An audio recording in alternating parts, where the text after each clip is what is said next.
ये जो स्ट्रेटजी है ये क्या करने वाली है, आपके मार्क्स को करने वाली है ऑप्टिमाइज। क्वेश्चंस जो होंगे कुछ आसान भी होने वाले हैं, कुछ मुश्किल होने वाले हैं और कुछ बहुत बहुत ज्यादा मुश्किल होने वाले हैं। इमोशनल नहीं होना। वॉरियर क्या करता है, इमोशनल होता है। आपको क्या बनना है, हंटर। हेलो बच्चों, तो जेईई एडवांस 2026 बिल्कुल आ चुका है सामने। तो बच्चों अब मैं आपके लिए लेके आया हूं एक स्ट्रेटजी, और ये जो स्ट्रेटजी है ये क्या करने वाली है, आपके मार्क्स को करने वाली है ऑप्टिमाइज। तो चलिए without wasting any time discussion करते हैं स्टार्ट।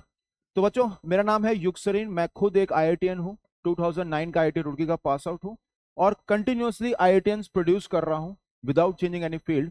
और मैं एक फिजिक्स का फैकल्टी हूं, और फिजिक्स के अंदर जैसा कि लॉजिक लगता है तो मैं हमेशा जय लॉजिक भी बोलता ही हूँ। तो 2009 से कंटिन्यूसली पढ़ा रहा हूँ। 2021 में मैंने पीडब्ल्यू ज्वाइन कर लिया था, और उसमें मैंने 2021 के अंदर शुरुआत में प्रयास बैच, लक्ष्य बैच ऑनलाइन में पढ़ाया है। उसके बाद 22, 23, 24, 25 में कोटा के ऑफलाइन सेंटर में था, और अभी 2026 के अंदर मैं पंचकुला और चंडीगढ़ का सेंटर हेड हूँ। यहाँ पर जो है डिस्कशंस बच्चों के साथ करते हैं। और अब मैं आपके लिए लेके आया हूँ एक स्ट्रेटजी कि कैसे हम अपने टोटल मार्क्स को ऑप्टिमाइज कर सकते हैं, कैसे हम अपने टोटल मार्क्स को मैक्सिमाइज कर सकते हैं। तो बच्चों देखिए स्ट्रेटजी बहुत ही सिंपल है, वॉरियर हंटर स्ट्रेटजी। अब ये वॉरियर हंटर स्ट्रेटजी क्या है, देखिए बहुत ही सिंपल सी चीज है। पेपर बहुत टफ नहीं आ सकता। क्यों नहीं आ सकता, लेट अस सपोज बहुत टफ पेपर आया, तो उस केस में क्या होने वाला है, अगर टफ पेपर आया तो सभी के मान लीजिए 0 0 मार्क्स आ गए, सबके 0 मार्क्स आ गए। तो ऐसे में आईआईटी जो है कभी भी आपको कोई रैंक नहीं दे सकती। तो ये चीज तो क्लियर होगी कि बहुत टफ पेपर नहीं आ सकता। तो लेट अस सपोज बहुत आसान पेपर आ गया, एक्सट्रीम केस लेते हैं कि इतना आसान पेपर आया कि सभी बच्चे जो है full out of full marks ले रहे हैं। तो अगर वो full out of full marks लेंगे तो सभी को जो है फुल मार्क्स देने पड़ेंगे। तो अगर आप सभी को फुल मार्क्स देंगे तब दिक्कत क्या आ जाएगी, क्या दिक्कत आ जाएगी, आप जानते हैं कि अगर ऐसा पेपर आ गया तो फिर से आईआईटी को दिक्कत आ जाएगी कि वो रैंक जो है नहीं दे पाएंगे। तो फिर क्या सोल्यूशन है, सोल्यूशन सिंपल सा है कि जो क्वेश्चंस होंगे वो कुछ इस प्रकार के क्वेश्चंस होंगे कि कुछ तो हो जाएंगे मुश्किल, कुछ हो जाएंगे बहुत मुश्किल, कुछ आसान भी रखने पड़ेंगे। तो ये बहुत जरूरी और एक लॉजिकल बात मैं आपके साथ कर रहा हूं। तो इसका मतलब क्या है कि क्वेश्चंस जो होंगे कुछ आसान भी होने वाले हैं, कुछ मुश्किल होने वाले हैं, और कुछ बहुत बहुत ज्यादा मुश्किल होने वाले हैं। तो हम क्या करेंगे, इस तरीके से राउंड वन चलाएंगे। तो राउंड वन में क्या करिए, 45 मिनट्स दीजिए ईच सब्जेक्ट। तो ये है राउंड वन। तो 45 45 45, तो 45 45 45 मिनट्स हमने देने हैं हर एक सब्जेक्ट को। तो अगर टोटल थे हमारे पास 3 आवर्स, मैं पेपर 1 या पेपर 2 की बात कर रहा हूं, तो टोटल हमारे पास मान लीजिए 3 आवर्स थे। तो उसमें से हम कहेंगे कि 3 आवर्स में से कितना टाइम बच गया, तो 45 45 45 यानी कि 45 मिनट्स ही मेरे पास बचेंगे। तो अब मैं क्या करूंगा, राउंड वन जो है उसके अंदर सिर्फ और सिर्फ कौन कौन से इजी एंड मीडियम लेवल के क्वेश्चन करने वाला हूं, इजी एंड मीडियम लेवल के क्वेश्चंस करने वाला हूं। और ऐसे क्वेश्चन होंगे क्योंकि लॉजिक कहता है कि सारे क्वेश्चन मुश्किल नहीं हो सकते। तो इसका मतलब कुछ क्वेश्चन इजी होंगे और मीडियम होंगे, लेकिन किसी क्वेश्चन पे लिखा होगा क्या कि ये मुश्किल है, ये इजी है, नहीं लिखा होगा। तो इसलिए आपको क्या करना है, राउंड वन में इजी एंड मीडियम लेवल के ही क्वेश्चन करने हैं। अब जब ये आप कर लेंगे तो उसके बाद हमारे पास 45 मिनट्स बचे हैं। इसके अंदर मैं क्या करने वाला हूं, राउंड टू चलाने वाला हूं।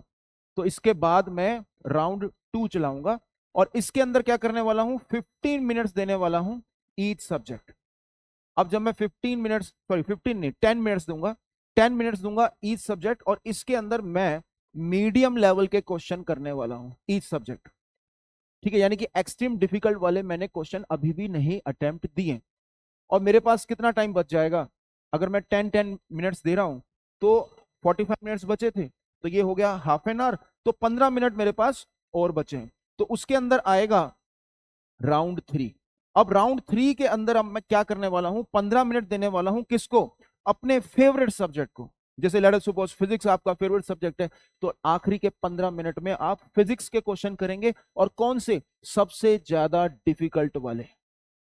अब बच्चों ये जो स्ट्रेटजी है इसमें क्या होने वाला है, इसमें आपके मार्क्स ऑप्टिमाइज होने वाले हैं। तो ये बहुत जरूरी चीज है, क्योंकि मैंने देखा है कि बच्चे क्या करते हैं, पेपर आया अक्कड़ बक्कड़ बम्बे वो ये वाला क्वेश्चन करेंगे। बहुत सारे स्टूडेंट्स जो डायरेक्ट फर्स्ट क्वेश्चन जो है उसको अटेम्प्ट देने लग जाते हैं। अब मान लीजिए फर्स्ट क्वेश्चन ही सबसे डिफिकल्ट क्वेश्चन हुआ और आपने उसमें टाइम लगाया और फिर आप इमोशनल हो गए वॉरियर की तरह कि अरे यार मैंने क्वेश्चन अटेम्प्ट दिया है तो मैं कुछ ना कुछ तो लगा के ही जाऊंगा, और अगर मैं कुछ ना कुछ लगा के जाऊंगा और फिर वो मैंने गलत कर दिया तो नेगेटिव मार्किंग और हो गई। तो इस स्ट्रेटेजी में आप क्या कर रहे हो, बच रहे हो, क्योंकि अगर पहला क्वेश्चन मुश्किल हुआ तो आप क्या करोगे, उसे स्किप। क्वेश्चन पढ़ा, अरे यार ऐसा क्वेश्चन तो नहीं मैंने नहीं कहीं देखा, स्किप करो ना। इमोशनल नहीं होना, वॉरियर क्या करता है, इमोशनल होता है। आपको क्या बनना है, हंटर।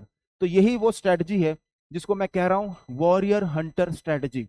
तो हमें पेपर देना है लाइक अ हंटर, हमें हंट करना, हमें चुन चुन के क्वेश्चन करने हैं, सभी क्वेश्चंस नहीं करने। ऐसा नहीं सोचना कि सर ये वाला क्वेश्चन कर लिया तो मेरे को टीचर ने पुरस्कार देना है, पीडब्ल्यू मुझे बहुत प्राइज देने वाला है कि मैंने ये क्वेश्चन कर डाला। नहीं, पीडब्ल्यू जो है वो चाहता है कि आपके मार्क्स टोटल ऑप्टिमाइज हो जाएं, क्योंकि इजी क्वेश्चन है और डिफिकल्ट क्वेश्चन मार्क्स दोनों के बराबर है, लेकिन हम टाइम जो है अपना इन्वेस्ट किस में करेंगे, इजी क्वेश्चन के अंदर।